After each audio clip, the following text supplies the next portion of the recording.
Si tu as cliqué sur cette vidéo, c'est que tu cherches à savoir comment faire ton gel d'aloe vera maison sans faire n'importe quoi et ensuite avoir des problèmes de peau. C'est vrai que le gel d'aloe vera maison peut créer des irritations s'il n'est pas bien fait. C'est pas parce que c'est naturel que ça peut ne pas être dangereux. Donc je vous montre aujourd'hui ma recette de gel d'aloe vera que je fais moi-même pour avoir un gel tout usage. Donc pour le corps, pour le visage, pour les cheveux que je pose en masque, en démêlant, en crème hydratante, en petite crème tenseur sous les yeux. L'aloe vera c'est complètement magique, c'est plein de vitamines, plein de minéraux, c'est antioxydant, ça a des propriétés extrêmement hydratantes mais aussi antiseptiques et aussi tenseur, du coup ça va tendre votre peau, elle va paraître hyper lumineuse. Bref, l'aloe vera c'est magique, c'est aussi super pratique pour les brûlures. Si vous venez de vous brûler, vous mettez du gel, que ce soit une brûlure à la cuisine ou une brûlure du soleil, ou si vous avez une démangeaison, des boutons, vous pouvez aussi l'appliquer sur vos cheveux et le laisser poser et ensuite faire un shampoing, donc comme un masque. Vous pouvez l'utiliser un petit peu par contre en démêlant, mais il faut vraiment pas en mettre trop, il faut pas avoir les cheveux gras. Vous pouvez tout faire en fait avec l'aloe vera. Donc là on va le faire soi-même avec une vraie feuille d'aloe vera. Où trouver les feuilles d'aloe vera? Tout simplement en magasin bio. Vous en achetez, vous les lavez et vous les laissez à l'abri au sec. Elles peuvent se conserver comme ça des mois. Et quand vous avez envie, vous faites ma recette de gel d'aloe vera et vous m'en direz des nouvelles. Petite précision avant de commencer, moi j'utilise 2 très grandes feuilles d'aloe vera et aussi j'ajoute, mais on n'est pas obligé, de l'hydrolat de rose. Les conservateurs, c'est tout simplement pour avoir un vrai produit cosmétique qui se conserve sur le temps, parce que l'aloe vera frais, bien évidemment, même au frigo, ça va pas se conserver plus de quelques semaines. Mais en fait vous pouvez pas contrôler la qualité de la feuille d'aloe vera quand vous l'achetez. Du coup certaines feuilles qui vont être de moins bonne qualité, l'aloe vera va plus vite s'oxyder, donc va plus vite devenir rose et avec le temps marron. Donc ça ce sera le signe que vous pouvez plus consommer le gel d'aloe vera. Donc rose ça va encore, c'est la couleur normale de l'oxydation, mais marron, clair, foncé, c'est que c'est plus bon, c'est qu'il faut le jeter. De toute manière c'est naturel, donc c'est quelque chose de vivant. Après le conservateur permet de faire durer beaucoup plus longtemps les propriétés du gel d'aloe vera et donc c'est économique. Et aussi c'est minimaliste et écologique puisqu'on fait soi-même ses produits de beauté et en plus ça c'est un produit tout en un. Donc je vous montre tout de suite comment on fait. Alors pour commencer on va couper notre feuille d'aloe vera. Donc à l'intérieur c'est comme ça. Du coup moi j'ai coupé l'extrémité, je vais aussi couper ici,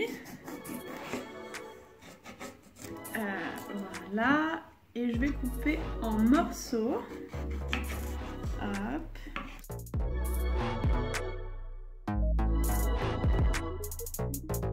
On va enlever les petits bouts qui piquent là, comme ceci, voilà.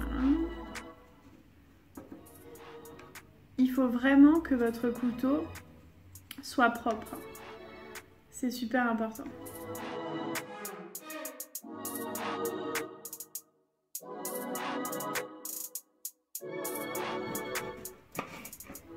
Ensuite, on va prendre un plateau et on va y mettre plusieurs couches de sopalin. Ou si vous préférez prendre un torchon, vous pouvez. Mais il faut absolument que le torchon soit propre, hein. Encore une fois. Alors en fait, vous voyez, il y a un liquide un peu jaune qui sort des côtés de l'aloe vera. Donc on va poser les côtés des morceaux. Donc en fait, on va poser les morceaux comme ça, afin que ce liquide qui est un petit peu toxique sorte du gel et reste sur le sopalin. Donc on va laisser comme ça 10 minutes et ensuite au bout de 10 minutes on va retourner hop de l'autre côté et on pourra passer à la suite. Ensuite quand vous avez bien fait cette étape là, fait couler le liquide jaune, vous regardez c'est un peu plus sec, c'est plus mouillé ici et on va pouvoir enlever la peau. Pour enlever la peau c'est super simple, il faut juste passer la lame assez proche de la peau et ça part tout seul.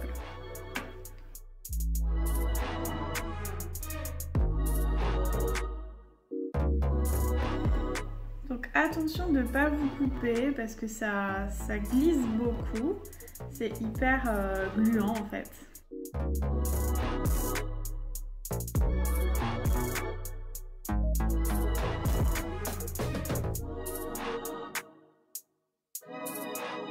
Surtout garder ces morceaux là parce qu'en fait ça vous pouvez le frotter sur votre peau, sur votre visage, sur vos cheveux, c'est vraiment pas à jeter, vous allez voir, vous le frottez, ça va devenir sec et ensuite vous pouvez le jeter. Ensuite on va mettre nos morceaux de gel d'aloe vera dans un mixeur et mixer.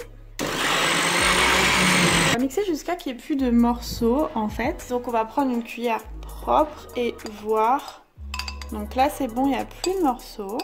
Et on va ajouter à notre préparation un petit peu d'hydrolat de rose pour la bonne odeur de la rose et pour le côté apaisant. Et aussi quelques gouttes de Cosgar qui est un conservateur naturel. Pour l'hydrolat, c'est un peu comme vous voulez, moi j'en mets un petit peu. Et pour le Cosgar, faut faire attention, il faut pas en mettre trop.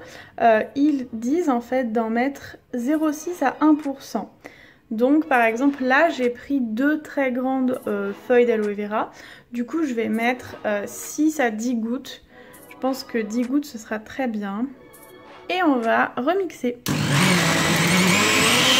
Après avoir mixé, on va transférer dans un tamis un petit peu de notre gel.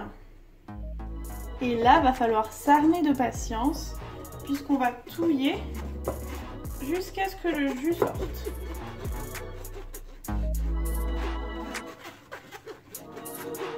Autre technique, si vous avez la flemme, tout simplement, vous balancez tout dedans. Et je sais pas si vous voyez, mais en fait, 2 phases sont en train de se créer. Donc tout simplement, l'air des bulles va s'échapper. Et vous allez à la fin, au final, avoir uniquement le gel. Donc voilà, ça c'est la petite technique pour ceux qui ont la flemme de passer au tamis, parce que ça peut prendre beaucoup de temps. Et finalement, pour avoir le même résultat. Mais voilà, ça va se déphaser dans tous les cas. Donc quand vous avez fait ça, peu importe si vous avez passé au tamis ou si vous avez eu la flemme, vous fermez et vous conservez au frigo.